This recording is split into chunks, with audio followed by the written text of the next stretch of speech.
পাখির মতো আকাশে ডানা মেলে দুজন হারিয়ে যেতে চায় দূর আকাশে।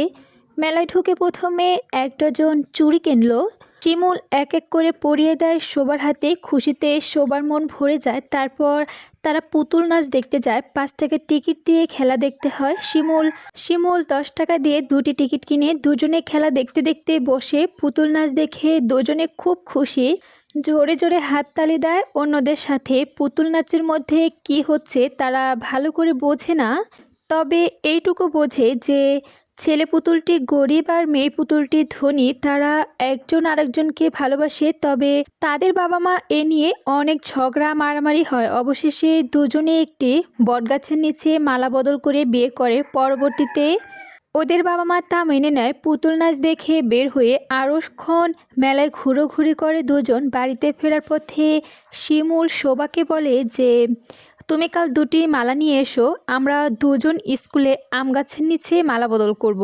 তাহলে মা আর তোমাকে বকবে না। দেখলে না পুতুলের মালা বদল করছে বলে ওদের বাবা মা আর ওদের মারেনি। শিমুলের কথায় সদয় শোভা সেভাবে ঠিকই তো মালা বদল করলে হয়তো শিমুলের মা তাকে আর বকবে না। পরদিনই খুব ভোরে ওঠে শোভা নিজ হাতে বাগানের বড় বড় ফুলগুলো ছিঁড়ে মালা তৈরি করে। শোভার মা শোভাকে জিজ্ঞেস করে মালা দিয়ে কি করবে। শোভা বলতে লাগবে মা শোভা বলে লাগবে মা। মা আর বেশি কথা বাড়ালো না, ভাবে বাচ্চা মেয়ের শখ হয়েছে মালা বানাতে।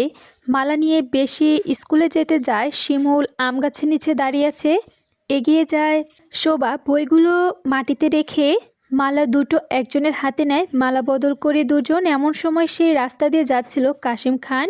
ছেলের এই অবস্থা দেখে রাগে পাগল প্রায় নিজের ছেলেকে কিছু বলতে না পেরে শোভার গালে ঠাস করে একটা চড় লাগিয়ে দেয়। তারপর নিজের ছেলেকে কান ধরে টানতে টানতে বাড়িতে নিয়ে যায় কাশিম খান। এভাবে স্বামীকে দেখে দৌড়ে আসে শিমুলের মা। কি হয়েছে, এমন করে ছেলেকে কান ধরে নিয়ে এসেছো কেন? ছেলেকে জিজ্ঞেস করো। তোমার ওই ছেলে মুসলিম শেখের মেয়ে শোভাকে মালা পরিয়ে দিচ্ছিল। মালা পরিয়ে দিচ্ছিল মানে? মানে আবার কি? দুজনে মালা বদল করছিল। মমতা বেগম চোখ আসমানে তুলে, তুমি কি বলছো? ঠিকই বলছি মমতা, আমি জানি গো ওই মেয়ে বড় বজ্জাত। ওই মেয়ে আমার ছেলেটাকে খারাপ বানিয়ে দেবে। আমি আর ওই স্কুলের ছেলেকে যেতে দেব না। আমি আর তোমার কোনো কথা শুনবো না। এবার ভাই জানো, এই ছেলের সাথে শিমুলকে আমেরিকায় পাঠিয়ে দেব। এই বলে মমতা বেগম কাঁদতে লাগলো। কাশেম খানও ভাবে দেখলে কথাটা মন্দ না, তবে একটিমাত্র ছেলে, তাকে বিদেশে পাঠিয়ে দিলে ভাবতেই খারাপ লাগে। তবে যাই হোক, এই মেয়ের হাত থেকে বাঁচাতে হলে ছেলেকে বাইরে পাঠাতেই হবে। তিনি মনে করেন এবার শিমুলোর মামার সাথে পাঠিয়ে দেবেন। স্ত্রীকে বললেন ঠিক আছে মমতা, ভাইজান এলে এবার পাঠিয়ে দাও। 1 সপ্তাহ হয়ে গেল শিমুল স্কুলে আসে না। শোভা ভাবে কেন এমন হলো, মিশুল কেন আসে না। তাদের বাড়িতে যাওয়ার কথা শোভা ভাবতে পারে না, কারণ শিমুলের মা যে রাগী। তাছাড়া শোভার বাবা মা চায় না শোভা ওই বাড়িতে যাক। শোভা ক্লাসে একা বেঞ্চে বসে আছে। কেউ ওর সাথে বসতে চায় না, কারণ শিমুল থাকলে তো কাউকে বসতে দেয় না। শোভা একা বসে উদায় হয়ে বসে থাকে। পড়া তেমন মন বসে না। মাঠে গরুর দিকে তাকিয়ে থাকে শোভা। মাস্টার সাহেব ক্লাসে ঢুকে দেখে শোভা মাঠের দিকে তাকিয়ে আছে। কি হয়েছে জিজ্ঞেস করেন মাস্টার সাহেব। কিছু হয়নি বলে পড়ায় মন দিতে চায় শোভা, কিন্তু পড়ার তাই মন বসে না। কিছুদিন পর শোভা তার বাবার সাথে বাজারে যাচ্ছিল। হঠাৎ দেখে গাড়ি করে শিমুল তার পাশ দিয়ে চলে যাচ্ছে। শোভাকে দেখে শিমুল চিৎকার দিয়ে ডাকতে থাকে।